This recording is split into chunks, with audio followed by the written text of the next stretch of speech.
पाकिस्तान जैसे कि एक ज़रई मुल्क है और ज़राअत ही हमारी मईशत की रीढ़ की हड्डी है, मगर ज़रई मुल्क होने के बावजूद पाकिस्तान अपनी ज़रूरत का सिर्फ 13% खुर्दनी तेल खुद पैदा करता है, जबकि बाकी 87% दरामद करना पड़ता है। बिल्कुल, यूँ हर साल 500 अरब रुपए का कुकिंग ऑयल हम बाहर से मंगवाते हैं। हमारे किसान जो हैं वो तेल पैदा करने वाली अजनास जैसे कि सूरजमुखी, कैनोला वगैरह बहुत कम काश्त करते हैं और उसकी वजह यह है कि इसमें इतना मुनाफा नहीं होता। इसलिए अब हुकूमत की जानिब से ये कोशिश की जा रही है कि किसानों को ऐसी अजनास की पैदावार जो है उसकी तरफ राग़िब किया जाए। उसके लिए सब्सिडी भी दी जा रही है, लेकिन जो किसान हैं वो कहते हैं कि ये इक़दाम जो हुकूमत की जानिब से किए जा रहे हैं ये बहुत कम हैं। इस पर एक रिपोर्ट तैयार की है मुल्तान से शहजाद फरीद ने, पहले वो देखते हैं, उसके बाद इस पर मज़ीद बात करेंगे।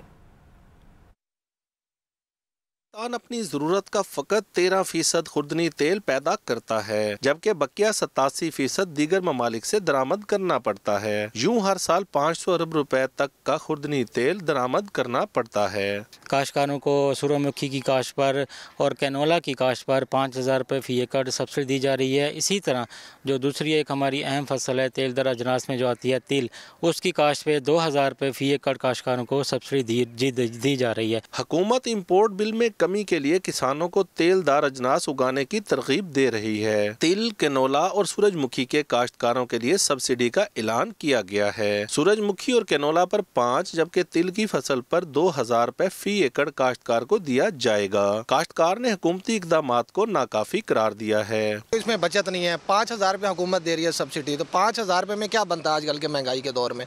तो हुकूमत को चाहिए कि इसमें कोई बेहतर पॉलिसी बनाए। गवर्नमेंट को चाहिए अगर किसान को कैनोला की काश्त में इजाफा करना है तो किसान को कम से कम 50,000 रुपये फ़ी एकड़ हमें सब्सिडी दे। रवां साल जनूबी पंजाब में सूरजमुखी की काश्त का हदफ 1,80,000 एकड़ रखा गया है, जो गुज़श्ता साल की निस्बत 10% ज्यादा है, जबकि पैदावारी हदफ 1,50,000 टन मुतवक्के है। ताहम काश्तकारों के लिए कपास, गन्ना और दीगर मुनाफा बख्श फसलें छोड़ना आसान नहीं। कैमरामैन मोहम्मद मकसूद के साथ Shahzad Farid, GNN Multan.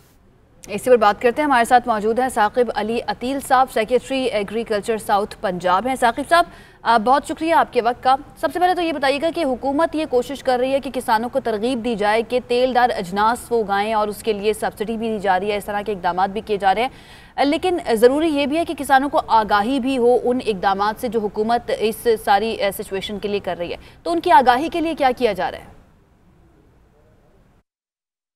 Prime minister की एक एमरजेंसी स्कीम इस पे चली हुई है, जिसके तहत हम लोगों को इधर इनवाइट कर रहे हैं कि आप ज़्यादा से ज़्यादा ऐसी अजनास, ऐसे प्लांटेशन करें, ऐसी कल्टीवेशन करें जिससे एडिबल ऑयल मिल सके, जिसमें सूरजमुखी नो डाउट बहुत अहम ज़रिया है। और पिछले साल की निस्बत इस साल अब 35% ज़्यादा टारगेट है। 1.5 लाख एकड़ का हमारा टारगेट है, जिसमें हम एक्सपेक्ट कर रहे हैं कि तकरीबन 1.25 लाख के करीब टन के करीब 1,50,000 टन के करीब तकरीबन हम एक्सपेक्ट कर रहे हैं कि वहाँ से हमें ऑयल निकलेगा।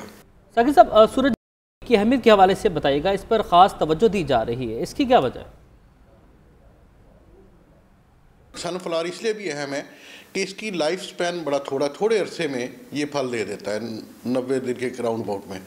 और फिर इसको दूसरे क्रॉप्स जो हैं, फॉर एग्जांपल गन्ना है, गन्ने के साथ भी आप इसे प्लांट कर सकते हैं। और सूरजमुखी के अलावा और कौन सी अजनास हैं जिनसे खुर्दनी तेल हासिल किया जा सकता है, क्या उन पर भी तवज्जो दी जा रही है? कैनोला है, उस पर भी फोकस है, लोगों को बताया जाता है।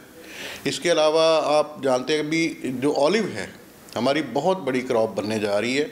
अभी चिकवाल में, जैसे कि आप सब जानते हैं कि चिकवाल में इसको एक ऑलिव वैली भी डिक्लेयर कर दिया गया है। और हमारे तजर्बात ये बताते हैं कि ये ऑलिव डेजर्ट में भी हो सकता है, तो उसकी डिफरेंट वैरायटीज़ हैं। कोही सुलेमान में भी हो सकता है, जिस पे हम काम कर रहे हैं।